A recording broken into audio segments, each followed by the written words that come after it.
প্রিয় দর্শক সকলকে স্বাগত জানাচ্ছি যারা রয়েছেন দেশে কিংবা প্রবাসে। আজকের আয়োজন ভিন্ন মাত্রায় কথা বলবো রাজনীতি কি বার্তা দিচ্ছে এই শিরোনামে, এবং আজকে আমাদের অতিথি হিসেবে উপস্থিত রয়েছেন জনাব রাশেদ খান, প্রধানমন্ত্রীর রাজনৈতিক সহকারী। দর্শক, আলোচনার শেষ অবধি আমাদের সাথে থাকুন সে প্রত্যাশা রাখি। জনাব রাশেদ খান, আপনাকে স্বাগত আজকের আয়োজনে এবং আপনাকে শুভেচ্ছা জানাচ্ছি যে আপনি একটি বড় দায়িত্ব পেয়েছেন।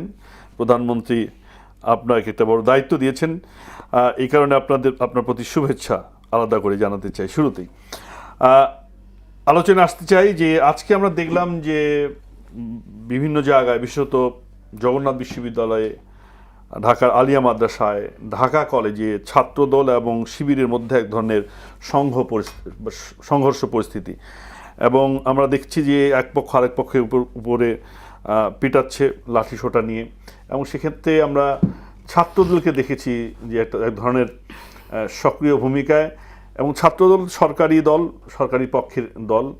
আমাদের 24-এর যে গণঅভ্যুত্থান, আগে যে ফ্যাসিস্ট সরকারের যে আচরণ, তার থেকে একটা আলাদা আমরা ব্যবস্থা রাজনীতিতে চেয়েছি, এক ধরনের সংস্কৃতি দেখতে চেয়েছি, নতুন সংস্কৃতি। বলা হচ্ছে যে 5 মাসের মাথায় এসে সরকার দল বা ছাত্রদল সেটি সেই পুরনো ফ্যাসিস্টদের ভূমিকায় চলে যাচ্ছে। এই অভিমতটা হচ্ছে বিরোধী দলের, কিন্তু অনেকেই মনে করছেন যে এই পরিস্থিতি কেন হলো, হঠাৎ করে শিবিরের সাথে ছাত্রদলের সংঘর্ষে জড়িয়ে পড়লো। আপনি প্রধানমন্ত্রীর রাজনৈতিক সহকারী, আপনি যোগ্য মানুষ, আমরা মনে করি যে এটার একটা ব্যাখ্যা আপনার কাছে পাবো। কি হলো হঠাৎ করে, কেন এই ধরনের সংঘর্ষ? সবাইকে সালাম এবং শুভেচ্ছা। গতকাল রংপুরে বেগম রোকেয়া বিশ্ববিদ্যালয়ে ছাত্রদলের ছেলেদের উপরে বহিরাগত, মানে তারা জামাত এবং শিবিরের, এবং একই সাথে বেগম রোকেয়া বিশ্ববিদ্যালয়ের যারা শিবিরের আছে তারা ব্যাপকভাবে হামলা চালিয়েছে এবং তাদেরকে ক্যাম্পাস ছাড়া করেছে। এবং পরবর্তীতে এ নিয়ে জামাত এবং শিবিরের সারা দেশের নেতাকর্মীরা ব্যাপক নগ্ন উল্লাস করেছে, এবং তারা বলছে যে যেভাবে আমরা ছাত্র লীগকে ক্যাম্পাস ছাড়া করেছি, একই প্রক্রিয়ায় একইভাবে আমরা ছাত্রদলকে ক্যাম্পাস ছাড়া করব, এবং এক ধরনের নির্দেশনা দিয়েছে যে সারা দেশে ছাত্রদলকে প্রতিহত করার জন্য। যেহেতু তারা এক ধরনের তাদের টার্গেট আছে আরেকটি গণ অভ্যুত্থান এবং এই সরকারের পতন, এই লক্ষ্যে তারা মূলত এইভাবে ক্যাম্পাসগুলোতে ছাত্রদলের উপরে এক ধরনের ন্যাক্কারজনক হামলা চালাচ্ছে। এবং দেখেন, যদি ছাত্রদল ক্যাম্পাসে না থাকে সেক্ষেত্রে শিবিরের গুপ্ত রাজনীতি সেটা কিন্তু ব্যাপকভাবে সেটা বিস্তার ঘটানো সম্ভব। বুয়েটে কি ছাত্র শিবির নাই? আপনি বলেন। নিশ্চয়ই আছে। তো আচ্ছা, কি অবস্থায়? গুপ্ত অবস্থায়, কারণ সেখানে ছাত্র রাজনীতি নিষিদ্ধ। আচ্ছা, শিবিরের রাজনীতি জাহাঙ্গীরনগর বিশ্ববিদ্যালয়ে নিষিদ্ধ ছিল না? ছাত্র সংসদ নির্বাচনে আমরা দেখি নাই কিভাবে সেখানে শিবির উৎপাদন হয়েছে, শিবির গজিয়ে উঠেছে হঠাৎ করে? না, সেখানে ছিল। অর্থাৎ ছাত্র রাজনীতি যদি নিষিদ্ধ থাকে বা গণতান্ত্রিক চর্চা যদি না থাকে, সেক্ষেত্রে শিবিরের গুপ্ত রাজনীতি করা খুব সহজ। এই জন্য শিবির গণ অভ্যুত্থানের সময় চেয়েছিল ছাত্র রাজনীতি নিষিদ্ধ করা হোক, এবং এই বিষয়ে আব্দুল কাদের সে কিন্তু অনেকগুলো কথাও বলেছে। ওই সময় মূলত শিবিরের পক্ষ থেকে আব্দুল কাদেরকে বলা হয় যে ছাত্র রাজনীতি নিষিদ্ধ করা হোক। আব্দুল কাদের সে সময় বলেছিল যে না, লেজুর ভিত্তিক রাজনীতি নিষিদ্ধের ব্যাপারে আমরা বলতে পারি, মানে মূল দলের সাথে আপনার এক ধরনের বলা যায় যে সম্পর্ক বা দূরত্ব বজায় রাখা।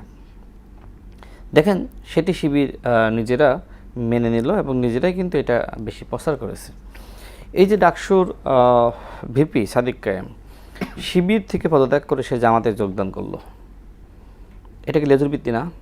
সে ছাত্র শিবিরের রাজনীতি করা অবস্থায় জাতীয় নির্বাচনের আগে এবং পরে দাঁড়িপাল্লার পক্ষে যে খ্যাপ মেরে বেড়ায়, এটা কি লেজুর ভিত্তি না? তার মানে কি? তার মানে শিবির আসলে এক ধরনের লেজুর ভিত্তিক ছাত্র রাজনীতি করে, এবং বর্তমানে ক্যাম্পাসগুলোতে ছাত্রলীগের রিপ্লেসমেন্ট শিবির, তাদের আচরণ, কথাবার্তা, দখল, তারা ছাত্রদলকে ট্যাগিং করে ক্যাম্পাস সারা করেছে, তাই না? এক ধরনের ট্যাগিং দিয়েছে যে ছাত্রদল আর ছাত্রলীগ একই রকম। এই ট্যাগিং, এই ন্যারেটিভ সৃষ্টি করে ক্যাম্পাস থেকে ছাত্রদলকে শিবির এক ধরনের ছাড়া করেছে, ক্যাম্পাস ছাড়া করেছে। তো এখন আসলে ছাত্রদলের করার কি আছে? ছাত্রদল কিন্তু অনেক কিছু মেনে নিয়েছে। একটু প্রশ্ন রাখি যে আপনি বলছেন যে ট্যাগিং করছে বা ছাত্রদল এবং ছাত্রলীগ একই সংগঠন বা একই জিনিস। না না, ছাত্রদল না, শিবির এবং ছাত্রলীগ। না, শিবির বলছে যে ছাত্রদল এবং ছাত্রলীগ আগের মতোই ফ্যাসিস্ট ছাত্রদল, এই তো কথা বলছেন আপনি যে ট্যাগিং করছে, কিন্তু সেটি তো আসলে রাজনৈতিকভাবে মোকাবেলা করা যেত কিনা, মানে শিবির ক্যাম্পাসে শিবিরকে সাথে নিয়ে সহাবস্থান রেখে রাজনৈতিকভাবে মোকাবেলা করা যেত কিনা, মানে সেক্ষেত্রে আমি আমার পূর্বের বক্তব্যে ক্লিয়ার করেছি, বেগম রোকেয়া বিশ্ববিদ্যালয়ে ছাত্রদলকে ন্যাক্কারজনকভাবে ক্যাম্পাস ছাড়া করা হয়েছে, নির্যাতন করা হয়েছে, নিপীড়ন করা হয়েছে। তাদেরকে এক ধরনের নগ্ন উল্লাস আমরা দেখেছি ছাত্র শিবির এবং জামাতের মধ্যে, এগুলো দেখি নাই। সুতরাং আপনি বলেন, এর জবাব যদি ছাত্রদল রাজনৈতিকভাবে না দিতে পারে, দল মানে মূল দল ক্ষমতায় রয়েছে, সেখানে ছাত্রদল শিবিরের হাতে মার খাচ্ছে, এটা কি বাস্তবতা?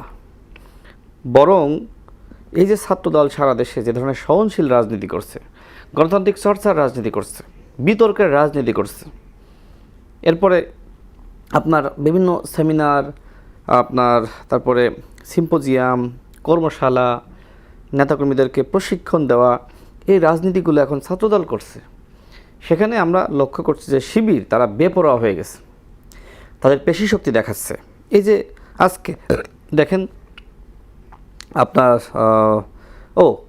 গতকালই তো দেখলাম নারায়ে তাকবীর আল্লাহু আকবার স্লোগান দিয়ে ছাত্রদলের উপরে হামলা করেছে এই ছাত্রলীগ খ্যাত শিবির, ছাত্রলীগের রিপ্লেসমেন্ট এই শিবির, তাই না? আজকে একই অবস্থা, আল্লাহর নামে শপথ নিয়েছে আলিয়া মাদ্রাসার এই ছাত্রলীগ খ্যাত শিবিরের নেতাকর্মীরা। ভিডিও ইতিমধ্যে সামাজিক যোগাযোগ মাধ্যমে সয়লাভ হয়ে গেছে।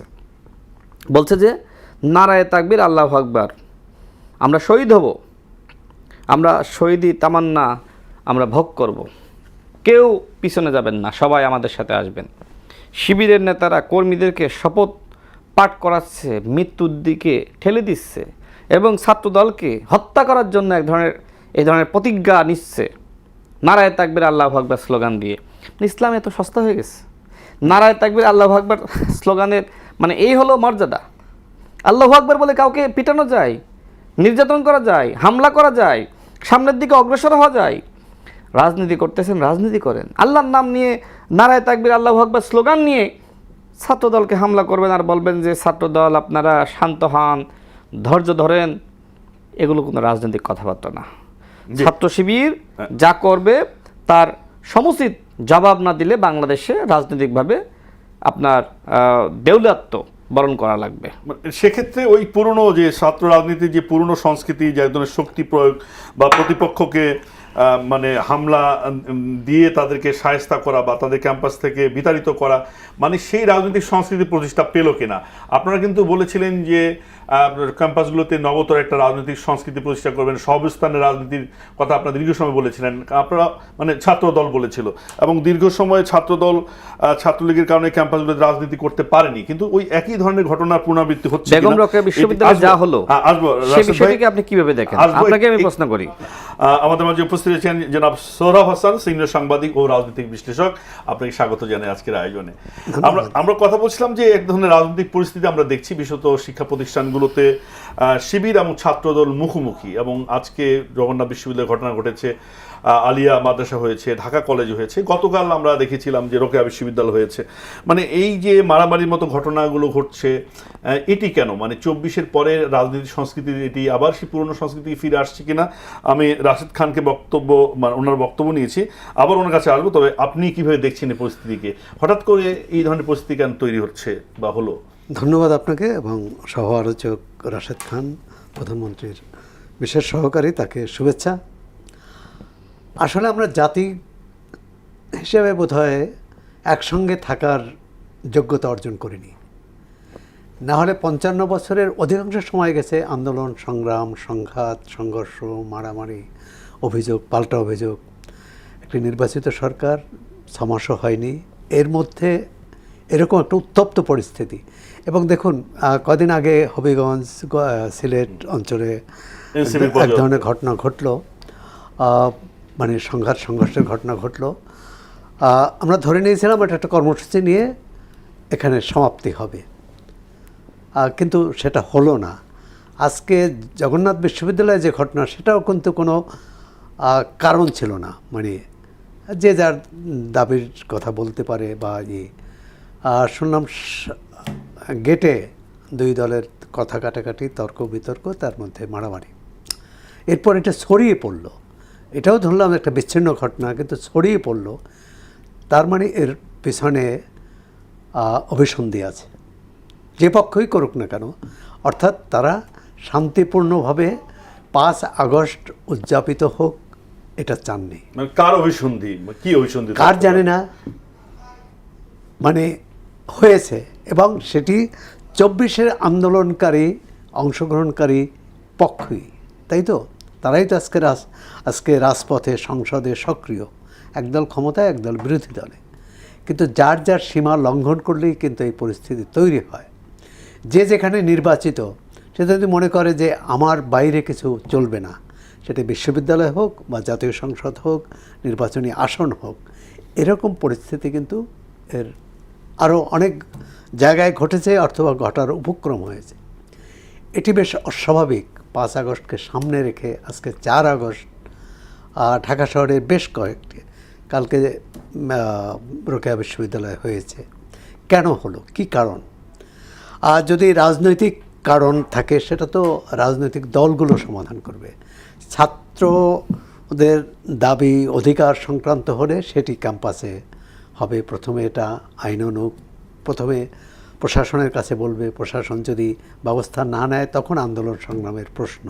কিন্তু আমরা কোনো দলকে মানে এই দাবিতে আন্দোলন করছি, এই দাবিতে, কিন্তু সেটা দেখলাম না। দেখলাম দুই পক্ষে মারামারি। সুনির্দিষ্ট কোনো দাবি নেই, এক ধরনের কর্তৃত্ব বা ক্যাম্পাসগুলোতে একটা শক্তি প্রদর্শন, মানে শক্তিমত্তা, এই যে শক্তি প্রদর্শন।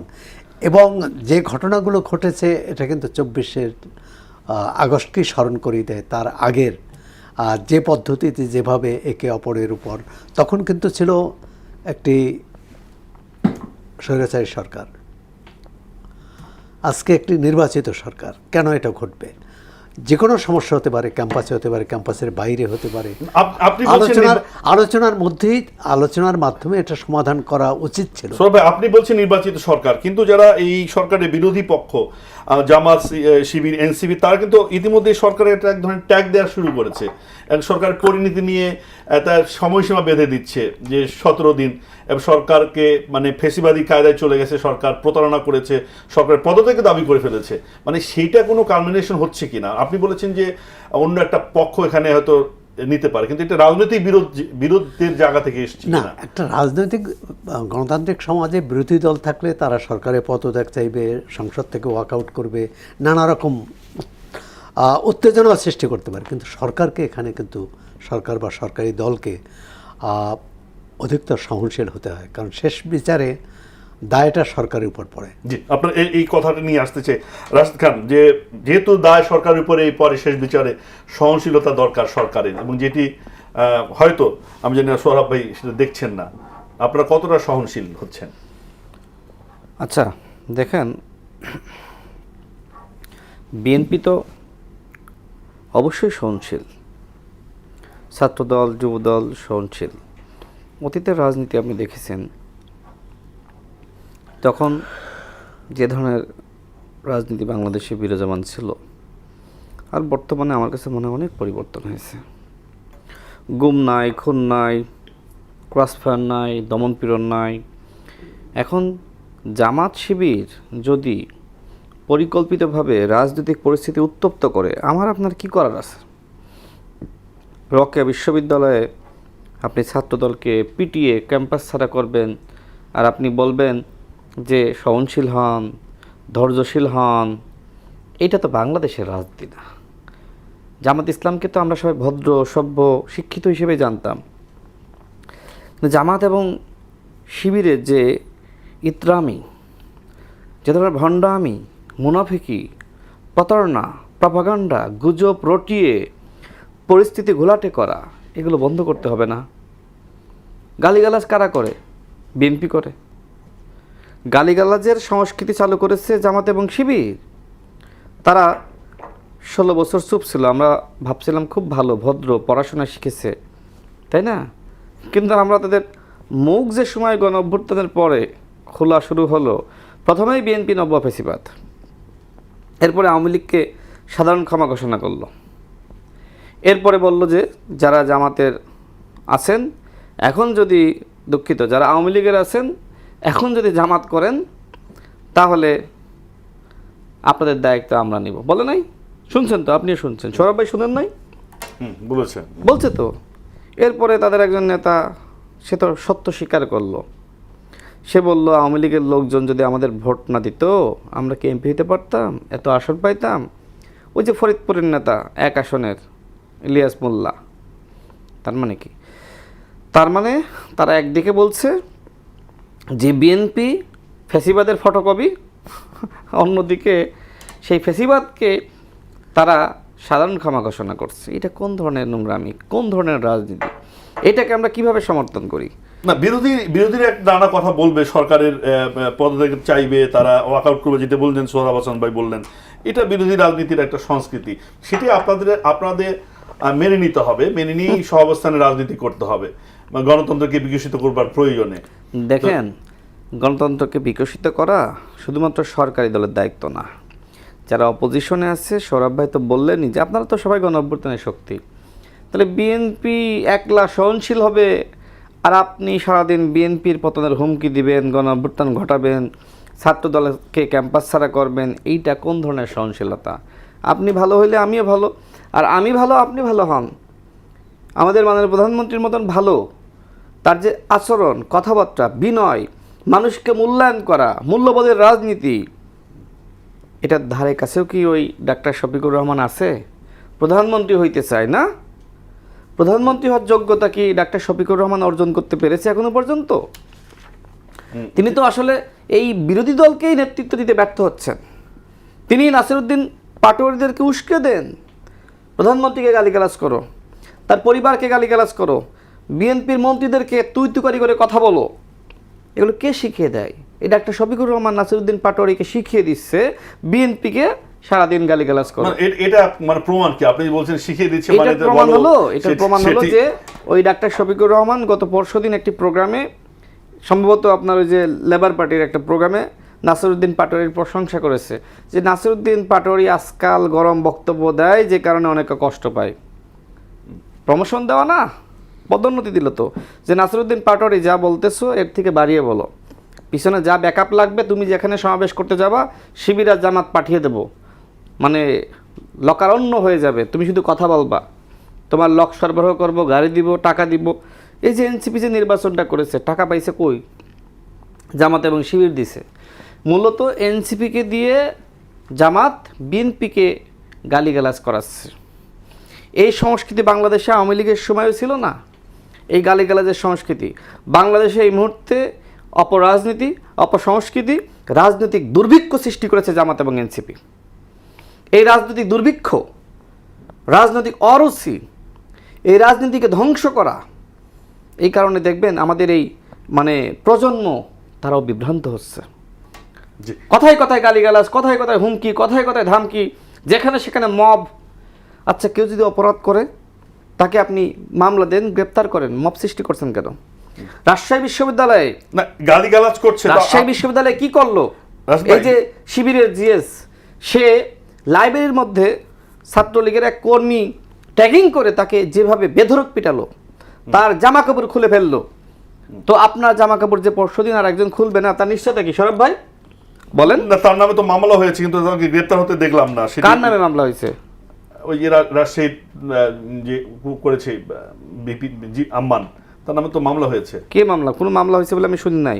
জামাত এবং শিবির এতটা আশকারা পেয়েছে যে তারা অপরাধ করলে গালিগালাজ করলে কোনো মামলা হয়েছে, সেই মামলার কোনো তদন্ত হয়নি, তদন্ত নাই এটা আগের। আচ্ছা, সর্বশেষ বলি, জি সৌরভ ভাইকে অবশ্যই দিবেন, সর্বশেষ বলি সেটি হলো আমরা অবশ্যই সহনশীল হব, সেইটা তাদের সহনশীলতা দেখার উপর নির্ভর করবে। কারণ আমরা সেই গণ অভ্যুত্থানের পর থেকে সহনশীল, ধৈর্যশীল, অনেক সহ্য করেছি, কিন্তু আমাদের আন্তরিকতাকে তারা দুর্বলতা মনে করছে। যদি এইভাবে তারা অপোজিশনে থেকে ছাত্রদলকে পিটিয়ে ক্যাম্পাস ছাড়া করে এই রাষ্ট্র চালানো যাবে না। সুতরাং এর বিরুদ্ধে যে ধরনের প্রতিরোধ গড়ে তোলা দরকার সেই প্রতিরোধ করতেই হবে। জি। অন্যথায় এই জামাত বিএনপি হুমকি দিচ্ছে না 1 সপ্তাহের মধ্যে ফেলিয়ে দিবে। হ্যাঁ, তারা সক্ষম হবে যদি আমরা চুপ থাকি। জি, রাষ্ট্র ভাই। আমরা যদি সব মেনে নিই, ধন্যবাদ। মানে আমাকে শেষ করি লাইনটা, মানে আমাকে যা ইচ্ছে তাই বলবে আর আপনি আমাকে বলবেন ভাই আপনি তো সরকারি দলে আপনি চুপ থাকেন, এটা হয় না ভাই, এটা হয় না। এই যে এনসিপির অনেকে, জামাতের অনেকে টকশোতে আমার সাথে গিয়ে বলে যে ভাই আপনি তো এখন মাননীয় প্রধানমন্ত্রীর রাজনৈতিক সহকারী হয়েছেন, আপনি একটু এইভাবে না বলে আপনি একটু মিষ্টিভাবে বলেন। মানে সে আমারে ইট মারতেছে আর আমারে বলছে যে ভাই আপনি আমারে মিষ্টি দেন, মিষ্টি খাওয়া। জি, মানে সব ভাই, সে আমাকে ইট মারলে আমি পাটকেল মারবো না, সে তো জি। আমাকে শিখিয়ে দিচ্ছে। জি, ইটকালটি মারলে পাটকেলটি খেতেই হয়। কেউ তো পাথর ছুটছে আর আপনি ফুল ছুটতে বলবেন। আসলে রাজনীতি তো শুধু মুখোমুখি সংঘাত সংঘর্ষ না, রাজনীতি কৌশলও, রাজনীতির নীতি আদর্শেরও, মূল্যবোধেরও। সুতরাং বিরোধী দল যদি এই উত্তেজনা তৈরি করে, সরকারি দল, দেশে আইন আছে, আইন ভাঙলে আইনানুগ ব্যবস্থা নেবে সংশ্লিষ্ট কর্তৃপক্ষ অর্থাৎ সরকার। কিন্তু সরকারের দায়িত্বটা আবার ক্ষমতাসীন দল নিতে পারে না, নেওয়া উচিত না। তাহলে কিন্তু দায়টা আমি যেটা বললাম যে সরকারের উপর পড়ে।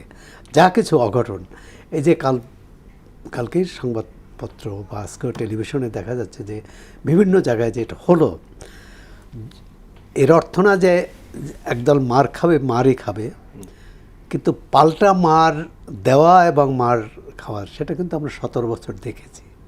মানে ওই ঘটনার তো পুনরাবৃত্তি চাই না, সেটা বিরোধী দল করুক আর সরকারি দল করুক। আমি কোনো বিশেষ দলের কথা বলছি না, কিন্তু ক্ষমতায় যারা থাকে শেষ পর্যন্ত তাদের উপর দায়টা পড়ে।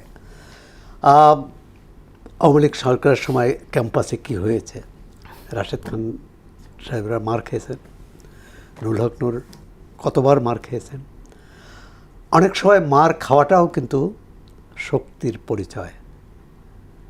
এর অর্থ না যে অন্যরা মেরে যাবে সেটাই দেখবে, কিন্তু আমি বলছি যে এই আইন শৃঙ্খলার বিষয়টা যাতে ক্ষমতাসীন দলের নেতাকর্মীরা হাতে না নেয়। সেখানে নিশ্চয়ই প্রশাসন, এমনকি ছাত্র দলের কোনো নেতাও যদি আইনশৃঙ্খলা রক্ষাকারী বাহিনী অনুরোধ করতো যে তাদের এখানে শান্তি শৃঙ্খলা ফিরিয়ে আনা বা এখানে পরিস্থিতি মোকাবেলার, তারা আসতো না। এখন প্রশাসনেরও দায় আছে। এই ধরনের পরিস্থিতি হওয়ার আগেই তাদের প্রক্টর বডি আছে, অন্য শিক্ষকরা আছেন। এখন এরকম পরিস্থিতি হয়নি যে শিক্ষকরা যে ছাত্রদের অনুরোধ করে সবাই সেই অনুরোধ উপেক্ষা করবে একটা। এবং সবচেয়ে হলো যে 5 আগস্টের আগে, এখন কিন্তু পিছনের এই 24-এ কী হয়েছে সেটা কিন্তু পিছনে পড়ে গেল। এখন কালকে আলোচনা হবে ঢাকা শহরে কি হয়েছে। ধরে নিলাম শিবিরই এই প্রথম সংঘাতের সূচনা করেছে, কিন্তু সেটা দ্রুত মোকাবেলা করা যেত কিনা বা সেটা সামাল দেওয়া যেত কিনা। আর যে প্রশ্নটি আসছে, এটা সরকারি দায়িত্ব খুঁজে বের করা। শিবিরই এই 5-6টি শিক্ষা প্রতিষ্ঠানের শিবিরই এটি উদ্গাতা, না অন্য কেউ, না ছাত্রদল, না তৃতীয় কোনো পক্ষ। এখন কথা হচ্ছে যে আমরা ওই রাজনীতি, যেটা রাশেদ খান যথার্থই বলেছেন, যে এই যে ভাষার মানে আক্রমণাত্মক, বিদ্বেষমূলক, ঘৃণা ছড়ানো ভাষার মাধ্যমে, বক্তৃতার মাধ্যমে, স্লোগানের মাধ্যমে, এটি অবশ্যই পরিহার করা উচিত। এটি কি নতুন একটা ফেনোমেনন বলে আপনি মনে করেন? রাশেদ খান বলেছেন যে আওয়ামী লীগ অন্তপক্ষে ভাষার এই অশ্লীলতা, কুরুচিপূর্ণ প্রয়োগটা কিন্তু সেই সময় ছিল না, আক্রমণাত্মক এই মাত্রায় ছিল না, কিন্তু এই মাত্রায় ছিল না। 24-এ নতুন সাংস্কৃতিক সংযোজন কিনা রাজনীতি, এটা কেন হলো? এটা তো উন্নত হওয়ার কথা ছিল। এটা খুব ভাবার বিষয়, খুবই চিন্তার বিষয় যে এরকম একটা গণ-অভ্যুত্থান করে এতগুলো মানুষ জীবন দিল, তারপর আমাদের ভাষা বদলে গেল। এক ধরনের মানে শিশুরা মাত্র কী বলে, বনে সুন্দর। তো এই বনের ভাষা যদি আমরা সভ্য সমাজে নিয়ে আসি, আমাদের রাষ্ট্র ব্যবস্থা, আমাদের রাজনৈতিক দল, সংস্কৃতি, ক্যাম্পাস, এর মধ্যে নিয়ে আসি, এবং সেটা এসেছে। এবং যে ভাষায় একে অপরকে গালাগাল করেছে, একে অপরকে আক্রমণ করেছে, সেটা উচ্চারণ অযোগ্য। মানে এটা খুবই দুঃখজনক। কারা করেছে এখন বলবে যে গালাগালের কি বিচার কি? হ্যাঁ, গালাগালেরও বিচার আছে। সেটা কাউকে অসম্মান করা, অমর্যাদা করতে পারে না। এবং নারীদের প্রতিও আবার যেটি হয়েছে, অন্যকে যখন আমার গায়ে যখন না লাগে তখন কিন্তু আমি খুশি হই, আমি আনন্দিত বোধ করি যে অন্যকে গাল দিয়েছে। কিন্তু সেই গালটা যখন আমার উপর পড়ে তখন কিন্তু অবশ্যই আহত হই, ব্যথিত হই। আমাদের রাজনৈতিক নেতা, এরা তো সবাই নেতা, এই যে শিবিরের যারা নেতৃত্ব দিচ্ছে, ছাত্র দলের যারা নেতৃত্ব দিচ্ছে, ছাত্র শক্তির যারা নেতৃত্ব দিচ্ছে, তারা অন্তত 10 বছর রাজনীতি করেছে, ছাত্র রাজনীতি, বা আরও বেশি। হয়তো সকলে না, মানে সেটাও একটু না, বিষয় 10 বছর করেছে এরকম রাশেদ খান বলতে পারবেন ভালো। কিন্তু যারা নেতৃত্বে আছে, মানে ছাত্র শক্তি ছাড়া অন্যরা করেছে। ছাত্র শক্তি 18 ধরলে 6-7 না, বছর। ওটা ছাত্র শক্তি না, ছাত্র অধিকার পরিষদ। ছাত্র অধিকার পরিষদ থেকেই ছাত্র না, শক্তি ছাত্র হয়েছে। পরে যেটি আচ্ছা, বৈষম্য অনেক ছাত্র আন্দোলনের হয়েছে। পরে যেটা কিন্তু এনসিপি তাদের মধ্যে এই ভাষা হবে কেন? এবার তাদের কাছ থেকে কি শিখছে? আগে ধরুন একটা জনসভায় বক্তৃতা দিলে এই 10-20 হাজার মানুষ ওই ভাষাটা শুনতো। এখন তো প্রতিটি নাগরিক শুনছে, শিশু থেকে বৃদ্ধ পর্যন্ত, ফেসবুকে, সমাজ মাধ্যমে সামাজিক যোগাযোগ মাধ্যমে। তার হয়তো ভাই শুনছে, বোন শুনছে, মা শুনছে। তারা কি ভাববে? একদম নরমালাইজ হয়ে যাচ্ছে কিনা এই ভাষাগুলো আমাদের সংস্কৃতি, মানে এক ধরনের, এটা তো উদ্বেগের বিষয়। এই রাজনৈতিক হানাহানি হয়তো বন্ধ হবে, কিন্তু যে ভাষা তারা রেখে যাচ্ছে পরস্পরের প্রতি, সেটা কিন্তু দূর হবে না। আওয়ামী লীগেরও যারা এই ভাষায় কথা বলতেন, তাদের কথা মানুষ কিন্তু এখনও বলে যে এত অশ্লীল, এত মানে অরুচিকর ভাষা। কিন্তু সেই অরুচিকর থেকে তো আরও অরুচিকর হচ্ছে। মানে এক ধরনের আমরা কি কোথায় যাচ্ছি? আমরা অন্ধকার থেকে আরও অন্ধকারে যাচ্ছি। এটা তো হওয়ার কথা না। জুলাই অভ্যুত্থানের অঙ্গীকার কী ছিল? অঙ্গীকার ছিল একটা গণতান্ত্রিক, সমতাভিত্তিক, সাম্যের এবং সুরুচির রাজনীতি। মানে অপরুচি থেকে, অরুচি থেকে সুরুচিতে যাওয়া। কিন্তু আমরা সেটা পারলাম না কেন? আমার মনে করি রাজনৈতিক নেতৃত্বের, ছাত্র নেতৃত্বের, তাদের আত্মসমালোচনা করা উচিত। কারণ কেন এরকম হলো? এবং আপনি দেখুন, এই সরকারের বয়স হয়েছে মাত্র 6 মাস। বাংলাদেশের একটি নির্বাচিত সরকারকে, এমনকি অনির্বাচিত সরকারকেও মেয়াদের আগে সরানো খুব কঠিন। আগামী 4.5 বছর কি এই ঝগড়াঝাটি থাকবে? ঝগড়াও থাকতে পারে, এই সংঘাত চলবে, তাহলে তো সেটা ভয়াবহ পরিস্থিতি তৈরি হবে। জি, আপনার এই প্রশ্নটি নিয়ে আসতে চাই রাশেদ খান, যেটি হচ্ছে যে আমরা জুলাই 2 বছর উদযাপন হতে না হতে এই ধরনের যে জুলাই শক্তির মধ্যে এক ধরনের বিভাজন, অনৈক্যের এক পরিস্থিতি দেখছি, সেটা সামনে রাজনীতি কি বার্তা দিচ্ছে? মানে আপনাদের জুলাই শক্তিটাকে খর্ব করছে কিনা? এখানে আমরা যখন শুনছি যে ফ্যাসিস্ট অর্থাৎ সেই পরাজিত শক্তি আবার তার রাজনীতিতে ফিরে আসতে চায়, এক ধরনের চ্যালেঞ্জও আছে, আপনারা কখনো কখনো বলছেন, ঐক্যের কথাও বলছেন, আবার এই রাজনীতির বিরোধ, এটা আসলে মিলাবেন কিভাবে এই সমীকরণটি? না, রাজনৈতিক মতপার্থক্য থাকবেই। জামাত শিবির জুলাইয়ে যদি প্রকৃতপক্ষে তারা সামনে থেকে ভূমিকা রাখত, তাহলে এইভাবে নিজেদেরকে জুলাইয়ের মাস্টারমাইন্ড হিসেবে ঘোষণা করতো না। দেখেন, যার যত যোগ্যতা কম সে তত বেশি ফালাই। ঠিক জামাতের অবস্থা তাই। জামাতের রাষ্ট্র পরিচালনার যোগ্যতা এখনো পর্যন্ত নাই, শিখতে হবে। এই জন্য আমি পরামর্শ দিব জামাত এবং শিবিরকে আগামী 10 বছর এই অপোজিশনে থেকে রাষ্ট্র পরিচালনা শেখেন। দেখেন, শেখার আগে যদি আপনি ট্রেন চালাইতে যান, আপনি অ্যাক্সিডেন্ট করবেন। তো জামাত শিবিরের অবস্থা তাই হয়েছে। তারা পারে না বিরোধী দল চালাইতে, তারা এখন আসছে রাষ্ট্র চালাইতে। মানে এমন একটা ভাব ধরতেছে। মানে তাদের জ্বালাটা কি জানেন? তারা আসলে সেই ফলাফল প্রকাশের আগেই ডাক্তার শফিকুর রহমান ফেসবুকের প্রধানমন্ত্রী নির্বাচিত হয়েছিল। যতগুলো জরিপ ফেসবুকে হয়েছিল, অনলাইনে হয়েছিল, সব জরিপে মানে জামাত আর শিবির এগিয়েছিল, ছিল না সৌরভ ভাই? এমন হাইপ সিস্টেম করা হয়েছিল যে জামাত এবং শিবির ক্ষমতায় আসতেছে। সেই জায়গায় জনগণ তো বিএনপিকে ভোট দিয়েছে। অনেকগুলো, সব জরিপে না, অনেকগুলো, ম্যাক্সিমাম জরিপ, মানে মাঠ পর্যায়ে যারা জরিপ করেছিল সেটা ভিন্ন। যেমন প্রথম আলো পত্রিকা, তারা সম্ভবত একটি মাঠ পর্যায়ে জরিপ করেছিল। সেই জরিপে আবার ক্ষমতায় কিন্তু বিএনপিকে সম্ভাবনা দেখাচ্ছিল। কিন্তু পার্থক্যটা খুব বেশি ছিল না, কিন্তু পার্থক্যটাও খুব বেশি ছিল না। ফেসবুকে যে ভোট হচ্ছিল, ফেসবুকের ভোটে আবার জামাত শিবির ক্ষমতায় এসেছিল। মনে করেন যে ঢাকা 10 আসনের একজন মানে প্রার্থী, এখন ফেসবুকে তাকে ভোট দিচ্ছে ঢাকা 12 আসনের একজন, কুমিল্লা 1 আসনের একজন, ঝিনাইদহ 2 আসনের একজন, মানে এইভাবে আসলে তারা আসলে ফেসবুকে তারা এমপি হচ্ছিল, মন্ত্রী হচ্ছিল, প্রধানমন্ত্রী হচ্ছিল। ঠিক আছে। তো জামাত ইসলাম এখনো পর্যন্ত তাদেরকে ফেসবুকের সরকার মনে করে, ছায়া সরকার গঠন করেছে না, সুতরাং ছায়া সরকারের একটা ভাব থাকতে হয় না। এবং ছায়া প্রধানমন্ত্রী তো এই মুহূর্তে ডাক্তার শফিকুর রহমান, একটু প্রধানমন্ত্রী ভাব না দেখালে তো হয় না। তো এই প্রধানমন্ত্রী বা সরকারি ভাব দেখাইতে গিয়ে আসলে তারা যেখানে 16 বছর জুলুমের শিকার হয়েছে, সেখানে ইতিহাসের প্রথম তারা বিরোধী দল হয়ে তারা আসলে এক ধরনের জালিম দলে পরিণত হয়েছে। আমরা তো জামাত ইসলামকে আমরা মনে করতাম যে মজলুম, কিন্তু যে দল বিরোধী দলে থেকে জালিম হয় সে ক্ষমতায় গেলে আওয়ামী লীগের থেকেও বড় ফ্যাসিস্ট হয়। বাংলাদেশে যদি কখনো জামাত ইসলাম ক্ষমতায় যায় তাহলে এই শেখ হাসিনাকে ডাক্তার শফিকুর রহমান হার মানাবে, এবং আওয়ামী লীগকে এই জামাত এবং শিবির হার মানিয়ে বাংলাদেশের ইতিহাসের সবথেকে বড় ফ্যাসিস্ট হিসেবে তারা নিজেদেরকে আবিষ্কার করবে। এবং আমি আগেও বলেছিলাম, আজকেও বলি, দেখেন ইসলামী ব্যাংক দেখেন, ইবনে সিনা দেখেন, তাদের প্রতিষ্ঠানগুলো দেখেন, সেখানে জামাত এবং শিবির না করলে চাকরি হয় না, জামাতি পরিবারের না হলে চাকরি হয় না। জামাত শিবির ভিক্ষা দেওয়ার আগেও চিন্তা করে এটা কি আমার ভোট দেবে কিনা, এটা কি জামাত শিবির করে কিনা। তো তাদের মানসিকতাই ফ্যাসিস্ট, অর্থাৎ জামাত এবং শিবিরের মানসিকতায় আসলে ফ্যাসিস্ট। সুতরাং এই দল ক্ষমতায় গেলে দেশ ধ্বংস হয়ে যাবে।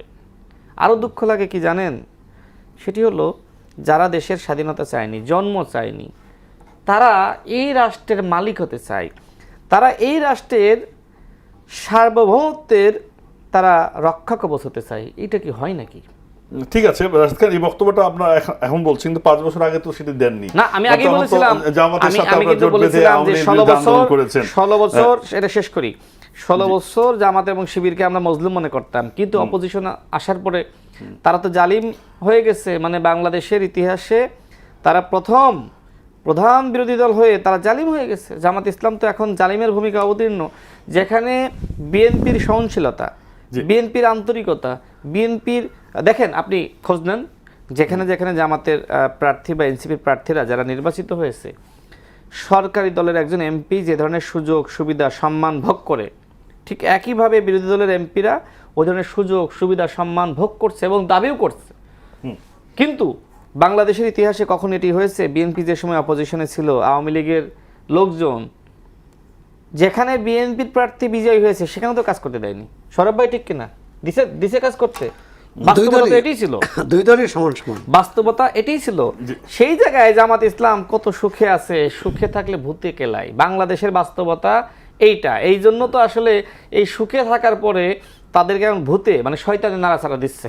অনেকে আমাকে বলে যে জামাত শিবিরের যে শয়তানি, এইখানে প্রকৃত যে শয়তান রয়েছে সেটাকেও হার মানায়। তো আমরা আসলেই দেখতেছি আগামীকাল 5 আগস্ট না, তো এই জুলাই মাসে তো দরকার ছিল আমাদের ভিতরে সম্প্রীতি, তাই না, মমতা, মোহাব্বত, জুলাইয়ের ঐক্য। কিন্তু এই নাসিরউদ্দিন পাটোয়ারিদের মাধ্যমে জুলাই মাসে বিএনপির মাননীয় প্রধানমন্ত্রী তার পরিবার মন্ত্রীদেরকে তুই তুকারি, যাচ্ছে তাই গালিগালাজ, এগুলো এখানে বলার যোগ্য না, যেটা নাসিরউদ্দিন পাটোয়ারিকে দিয়ে জামাত ইসলাম করাচ্ছে, জামাতের আমির ডাক্তার শফিকুর রহমান করাচ্ছে। তার মানে কি? তার মানে ওই যে শহীদ উসমান হাদি যে কথা বলছিল না, যে এনসিপি জুলাইয়ের ঐক্য নষ্ট করেছে, এনসিপি আওয়ামী লীগের ন্যায় জুলাইকে কুক্ষিগত করেছে, যেমনি ভাবে আওয়ামী লীগ 71কে কুক্ষিগত করেছিল, এনসিপি দুর্নীতি করেছে। প্রশ্নটা হচ্ছে যে আপনারা শব্দ দিয়ে মোকাবেলা করবেন, কিন্তু শব্দকে লাঠি দিয়ে কেন? কিসের লাঠি? কোথাও লাঠিও নাই, লাঠি দিয়ে কেন? হামলা করে কেন? না, কিসের হামলা? আপনি শব্দ মানে কি? শব্দের কারণে শেখ হাসিনার পতন নিশ্চিত হয়ে গেছে। শব্দের কারণে, রাজাকারের বাচ্চা বলার কারণে এই বাংলাদেশে হাসিনার বিদায় হয়েছে, বাংলাদেশের জনগণ রাজপথে নেমে এসেছে। শব্দকে আপনি বলেন যে শব্দ দিয়ে মোকাবেলা করেন, হয় এটা? আওয়ামী লীগকে কি আপনি এইভাবে শব্দ দিয়ে মোকাবেলা করে পতন ঘটাইতে পেরেছেন? প্রতিরোধের মাধ্যমে আওয়ামী লীগের বিদায় হয়েছে। সুতরাং যারা এই ভাষাকে খারাপ করছে, সংস্কৃতি নষ্ট করছে, এরা অপরাধী। এদের বিরুদ্ধে রাষ্ট্রের উচিত যথাযথ ব্যবস্থা গ্রহণ করা। একই সাথে জনপ্রতিরোধ আছে না, জি, আপনি যে মামলা এলাকায় মামলা যাচ্ছে, করুন, শোনেন, বিচারের না, মুখোমুখি না, করুন। মামলা তো হবেই। জি। পাশাপাশি যে এলাকায় যাচ্ছে ওই এলাকার যিনি সংক্ষুব্ধ ভোটার রয়েছে, যারা ওই এলাকার এমপি কে গাল একটু দিচ্ছে, আসতে চাই, জনপ্রতিনিধিকে গাল আসতে দিচ্ছে, চাই, আপনি বলেছেন। ওই এলাকার যারা সংক্ষুব্ধ মানুষ সৌরভ তারা ভাই। প্রতিরোধ গড়ে তুলছে। জি। দেখেন, আপনি যদি গালি দিতে পারেন তাহলে ওই এলাকার মানুষের অধিকার রয়েছে প্রতিরোধ গড়ে মানে তোলার। শেষ পর্যন্ত আসলে রাজনীতি ক্ষমতার খেলা, এটাই প্রমাণিত হচ্ছে কিনা যে আসলে বন্দুকের নলটি কি ঘুরে গেছে এখন, যে ফ্যাসিস্টের মানে শেখ হাসিনা থেকে নিজেদের মধ্যে, কি মনে হয়? বন্ধু রাশেদ খান তো মোটামুটি জামাতকে এক ধরনের সার্টিফিকেট দিয়েছেন যে 10 বছর পর তারা ক্ষমতায় আসবে, ক্ষমতায় এসে কী আরও বড় স্বৈরাচার হবে। কিন্তু বিএনপির জন্য এখন পরীক্ষা, তারা 10 বছর পর আসুক বা 15 বছর পর আসুক, তখন হলো তাদের পরীক্ষা হবে। এখন কিন্তু বিএনপির পরীক্ষা। বিএনপি ন্যায় বিচার দিতে পারছে কিনা, সুশাসন দিতে পারছে কিনা, আইন শৃঙ্খলা ঠিক রাখতে পারছে কিনা, মানুষের যে মৌলিক অধিকার, মৌলিক যে চাহিদা, সেটা পূরণ করতে পারছে কিনা। দেখুন, আজকে শিক্ষাঙ্গনে কী নিয়ে ঝগড়াঝাটি হচ্ছে? ছাত্র দলেরও দুর্বলতা ছাত্র দল থাকতে পারে, শিবিরে থাকতে পারে, কিন্তু এখানে মৌলিক কী বিষয়? আধিপত্য। কিন্তু মানুষের মৌলে এখন চাহিদা কি? গ্যাসের স্টেশনগুলোতে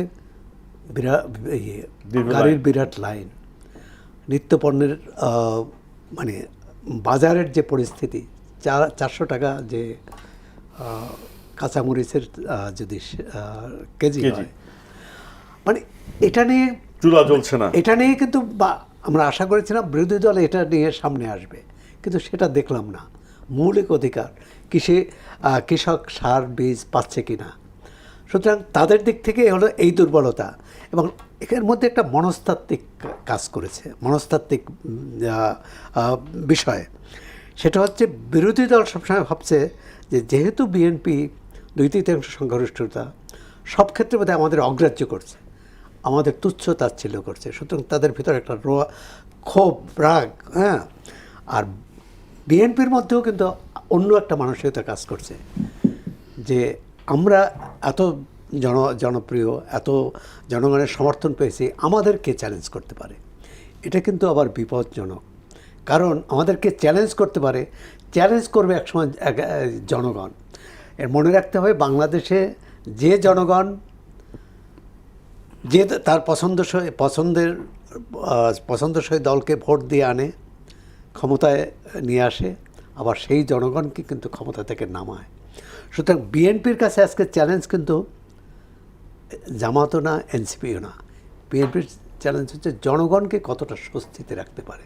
একটা ভালো বাজেট দিয়েছে, মানুষ কিন্তু প্রশংসা করেছে। প্রধানমন্ত্রী ফ্যামিলি কার্ড দিয়েছে, এটাও প্রশংসা করেছে। কিন্তু একই সঙ্গে মানুষ চাইবে যে রাজনীতিতে একটা সুস্থ ধারা ফিরে আসুক। সেক্ষেত্রে বিরোধী দলের দায় নাই তা বলছি না, কিন্তু ক্ষমতার দায়টা বেশি, হ্যাঁ, ক্ষমতাসীনদের দায়টা বেশি। আমি এটুকু বলতে চাচ্ছি। অবশ্যই বিরোধী দলের দায় আছে।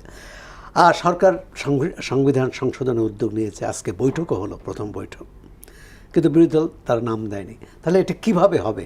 এখন সংসদের রাজনীতি, সংবিধানের রাজনীতি কি সংসদের বাইরে চলে যাবে?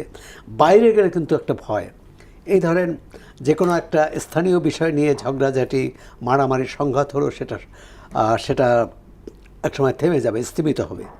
কিন্তু যদি মৌলিক প্রশ্নে বিরোধটা থেকেই যায়, অর্থাৎ প্রথম তো বিরোধী দল এই নির্বাচনে, যেটা রাশেদ খানও বললেন, নির্বাচনের ফলাফল তারা মনে করে তারাই জয়ী হয়েছিলেন, তাদেরকে হারানো হয়েছে। এটা হয়তো মনস্তাত্ত্বিকভাবে তাদের উপর বড় চাপ তৈরি করে যে আমরা তো জিতে গিয়েছিলাম। এটি একটি দ্বিতীয় হচ্ছে এই সংবিধান সংস্কার বলে, সংশোধন বলে কীভাবে হবে? আজকে কিন্তু স্বরাষ্ট্রমন্ত্রী সালাউদ্দিন আহমদ বলেছেন আমরা সমঝোতার মাধ্যমে চাই। এখন সালাউদ্দিন স্বরাষ্ট্রমন্ত্রী এই বক্তব্যে কিন্তু কিন্তু মানুষ খুশি হয়েছিল যে সরকার একতরফা হয়তো করবে না, কিন্তু এই রাজপথে যে সংঘাতটা শুরু হলো, একদিকে সমঝোতার আহ্বান, আর একদিকে সংঘাত, এই দুটো কিন্তু পাশাপাশি চলবে না। শেষ পর্যন্ত কোনটা বেছে নেবেন, সমঝোতা না সংঘাত?